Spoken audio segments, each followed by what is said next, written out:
Piha, Auckland City's west coast playground. This stretch of sand has seen many things come and go. But one community group has been firmly planted here for 3/4 of a century. The Piha Lifeguards pioneered in many ways, like the use of a variety of motorised rescue crafts and the first rescue helicopter. They built their first clubhouse in 1935. One famous Westie and Karikari lifeguard recalls his early days with a certain nostalgia. I was pretty wild in those days. We used to come over and turn the lights out when they were all having a dance there, and then throw flower bombs from the top floor onto the dancers. Now, they were pretty kind of against that. They didn't like that at all. And I have to say, they threw me out. In fact, he was kicked out forever. In those days, surf lifesaving was an all-male domain.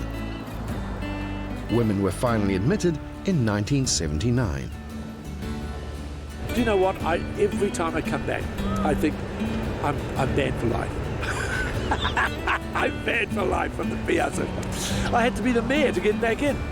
And since he became mayor, Bob has put his wrongs right, helping to transform the old clubhouse into a modern rescue centre. The future's looking bright as the clubbies gather for a special photo to mark the club's 75th anniversary. And just like the old days, Piha lives up to its reputation today. Late summer heat, blue skies and massive waves have brought the crowds out in droves. The experienced swimmers want to make the most of the last holiday of the season. But up at North Piha, there's a status 1 emergency. A man has been dragged from the water. He's not breathing and has no pulse. Lifeguard Michael tunes into the dialogue between Surfcom and the United Guards.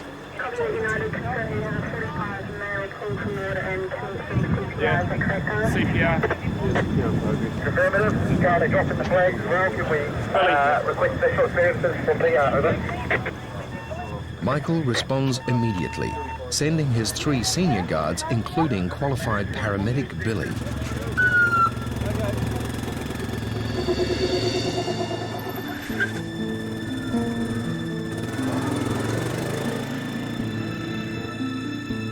Anything else you require from us, over? Negative, Piha. The patient is on the beach as we speak, so I think that would be enough manpower at this point. Over.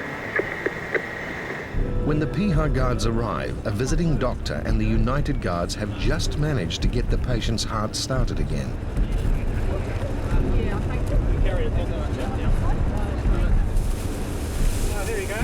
The man is only barely breathing and is still worryingly close to death. Hey Billy, yeah. Updated Surfcom, what do you want me to do there? Well, I've given them an update. We've got a status 1. We've got doctors on the scene. Yeah. That's probably all we need to do at this stage. Okay. A status 1 is 1 step away from death.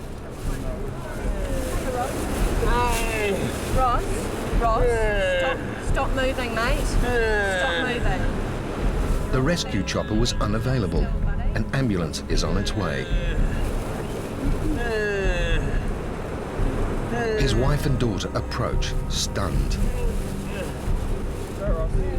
Here with me. Don't go too close to the moment. Come and talk to us. Okay. Is it all right to talk to? See if he'll respond to you. Ross. Are you going to give me a crate bandage? Crate bandage? Yeah. Crate bandage. First response arrives. Locally based medical backup provided by advanced paramedic Fiona. We got Ari here controlling the scene. Ari and Billy, speak to these two. Okay, what do you got? Do you guys need anything? Some adrenaline, Billy? No, we've got... Getting off the beach. Okay, all right, you want a stretcher? We've got a trailer, just liaise with Rob, and he's going to organise getting him off the beach. Yeah. Easier. Oh, yeah. Ross, we're going to lift you up in a minute, okay? So you just need to relax, okay? You're in good hands, mate.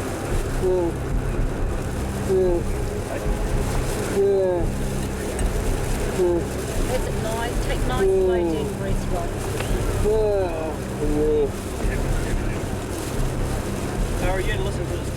Yeah, it's quite wet. Really. Yeah. That's not a good sign. When the lungs take in water, they can't process oxygen efficiently. Without enough oxygen, brain damage and other major organ complications can occur. And I saw him out there, and then he was I saw someone running, and that was it. So I don't know.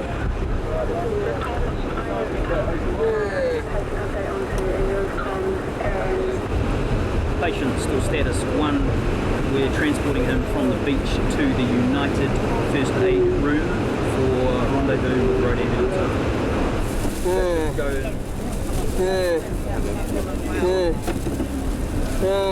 We're just taking you off the beach. Okay, Ross? One down the end. All we know that when we retrieved him from the water, when the lifeguards retrieved him from the water, that he wasn't breathing and he had no pulse. So at that point he was in cardiac arrest. A cardiac arrest basically was when the heart stops or fails to pump effectively. So he's basically got no heartbeat there. So we needed to do CPR to keep blood flowing to his brain.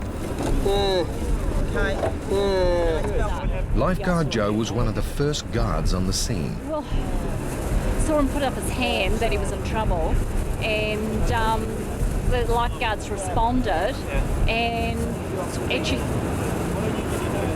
and then the next thing was being pulled out of the water. We could see he was face down there for a while, and they commenced CPR. They performed CPR, and he responded. About 4 minutes of CPR, so Ari's paramedic and was attending to him. As the guards take Ross to the medical room, his family come together to pray.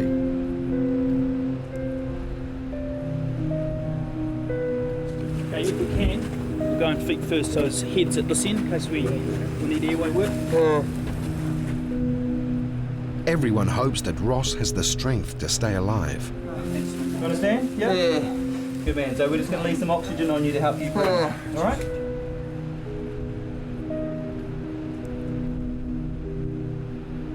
Ten minutes ago, Ross had no heartbeat.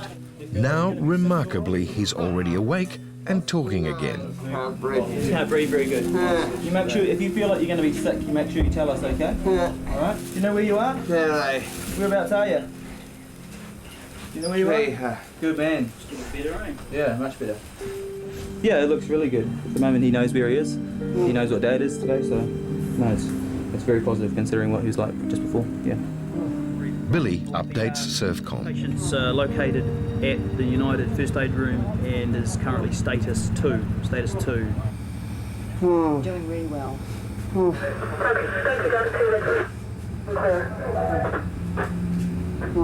I'm just having a listen to his lungs. It sounds like there's a little bit of water in there.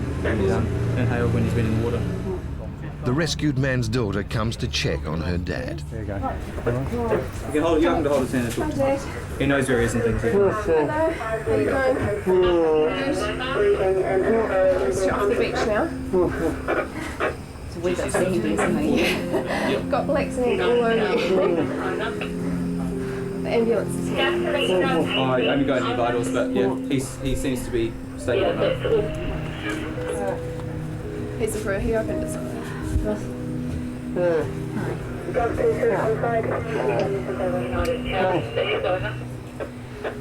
Outside, things go back to normal again, and the Piha guards return to their own beach.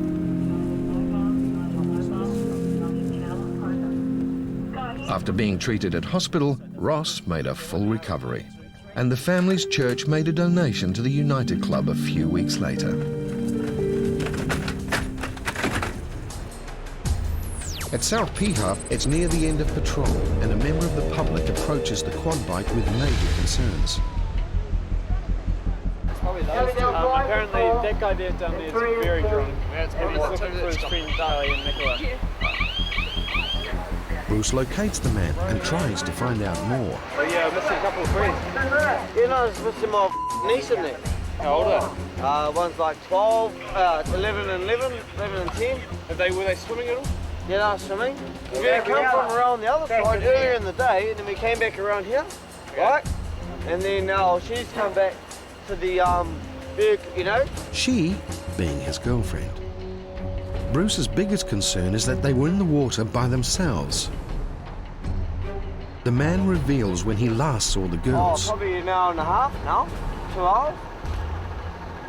Campbell, Yeah. the two girls, 11 and 12, they haven't been seen for about an hour and a half. The guards start a full-scale water and land search immediately. We're just going to go around to the other side of the line, which is where his girlfriend's sitting at the moment, see if they're there. They have been swimming, but they haven't been seen for about an hour and a half now, so we're just going to go have a quick look around there. Okay, copy that. Campbell scans the water, driving in a grid pattern. Bruce performs a land search north of Lion Rock. Suddenly, Uncle thinks he's found them. Look at it. That's her. I guarantee you that's her. But once his double vision clears, No, it's not. Looks like that. Whereabouts is your girlfriend sitting? Well, it's sitting here. finally a scrap of success. His girlfriend is still here. Linda! Oi! Yeah, seen Kelly or Nicola? Nah. Well, hey, we're not waiting around for you at the beach anymore. Hey, come in and jump in because we're going. We're gonna find Kelly and Nicola. Yeah, we'll get the of the chair and hurry up now and join us. Us find them so you can get your face burned. How mongrel is that? Linda, hurry up, it's not funny anymore. Pardon? Yeah, have we got any other details about these girls other than the girls and their young like that? The people are intoxicated that we're dealing with at the moment, so it's quite difficult to sort of get a very good understanding of exactly what we're looking for. Uncle is very annoyed because his girlfriend won't join him. Bruce gets annoyed because he is wasting precious search time. Right, we're going to head back, have a look. We've got to go back. All right, we're going to go try to find them. So. Hey, Linda, grab your shit and hurry up. Well, she can walk back. Why ain't she walk back? Although he had a few drinks too many, Uncle knows his responsibilities. I don't give a hey.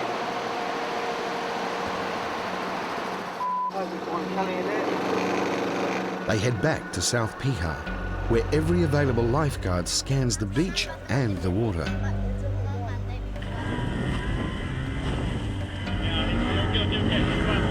The girls haven't been seen for almost 2 hours. Then, another flicker of hope. Lady here is with look where the they are now. The girls have arrived back safe and sound. Oi! Yeah, it's funny. Huh? Do you think it's funny? They were looking for us and we were looking for them, so... So what? It's all about what? Where's Kelly now? And we thought we saw Linda and there's Kelly there. But where's Kelly? Right there. So I just go off looking for you, Nicola, when you've all done the f***ing Houdini. Yeah, we've located the two girls. What? Copy that, thank you. You just where? Just over where? Yeah, thanks, man. So when I call you, where are you? Right, let's go. Sorry, see? This is what I mean. Good. Good work. Nice. It's good on you. But hey, you know, hey, I gotta be the right man to go and look for the people that I love, hey. You know, that's the way it works, hey. See now? See now, dog? Yeah. See? Chebo. Yeah. You know, the girls have been missing for an hour and a half. That could, that could have turned into a full-blown search of helicopters and, rescue craft in the water and a lot of resources. It's not just the end of the day, it's the end of the club's 75th season. Billy's son helps the guards pack up the last patrol. PRB from PR Deck, just be advised we're very shortly going to drop and close the flags. Yeah, I've had enough of today. I'm pulling the flags. PR Deck out.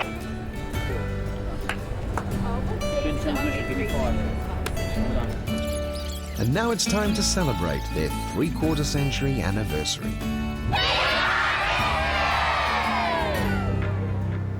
But not quite yet.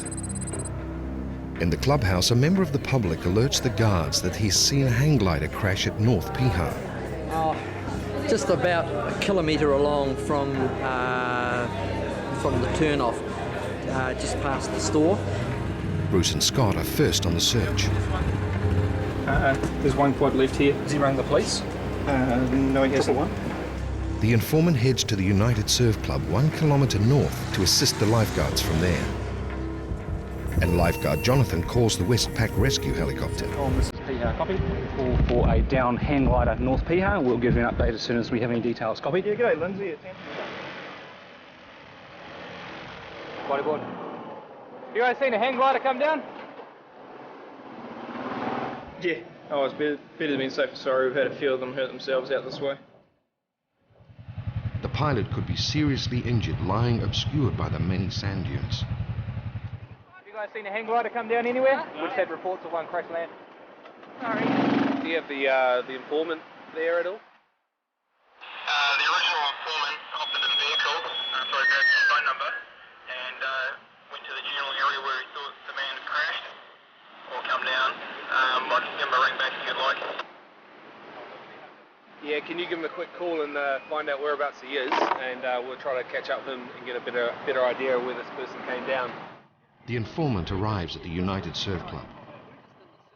And this guy was at about 1,500 feet, yeah. And pretty quickly he came down. Okay. Now it wasn't straight down, but by golly, he came down pretty quickly. So he's in the water somewhere? Well, no, it looked beach? like on the beach. It's hard to tell from there, you see. Okay. Yeah. So you've driven all the way from Piha? Yeah. Hey, when you go back, can you just poke your head into the dunes a few times? Just get up on the high points of the dunes and look down and see if you can spot anything. And what was it? Was it just a canopy? It was a hang glider. Yeah, now, right. one would think that if he hadn't crashed, he would be packing it up. You would have seen him.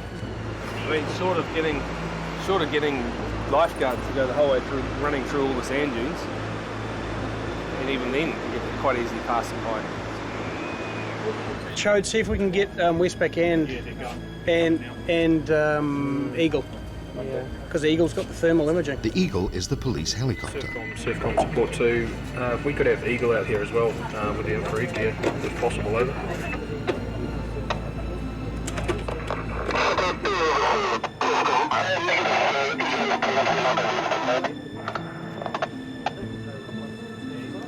Okay, copied Surfcom. You're coming through quite difficult to read, but understand that Eagle was unable to attend. You go, that's it.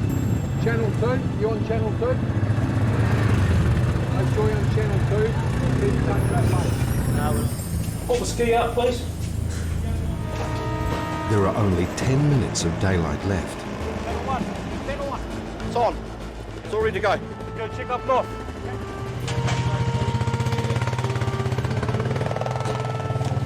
Keep going, stop.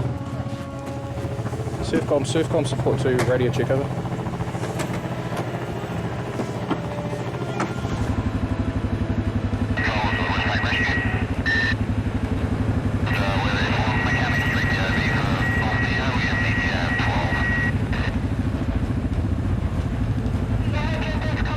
The Westpac Rescue is on its way, and to be honest, that's going to be the best chance that we've got of finding him. If he has crashed in the dunes, they'll just do a sweep over the dunes, an aerial view with their spotlight.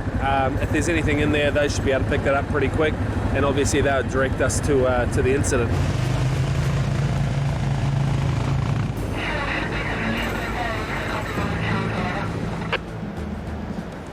Westpac United, affirmative, White's Beach, working your way south, over. You would think that if he's not in the water, he'd have to be in the sand dunes if he's not on the beach. Support 2's in the water, they haven't seen anything, they're losing light. The chopper crew scans the water and the land north of Piha for 15 minutes, but find nothing. Westpac, United, copy.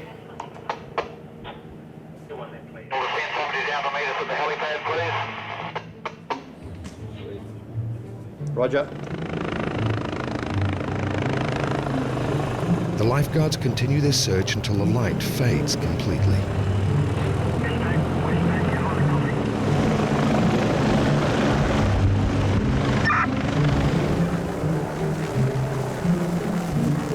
Once the helicopter lands, Jonathan and the Westpac Rescue pilot discuss the options.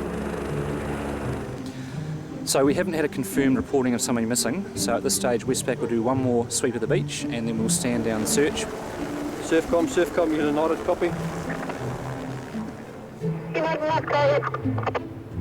Yeah, the search has been stood down on the recommendations of Westpac and the police due to lack of second and third hand witnesses. The police is still going to continue with door knocks at the northern end, and United will probably standing by for the next half an hour or so over. From here on in, until there's a report of somebody missing, there's not a lot that we can do. Nobody was found. The hang glider pilot must have made an unusual but safe landing. And the guards can finally get the club's 75th anniversary celebration underway.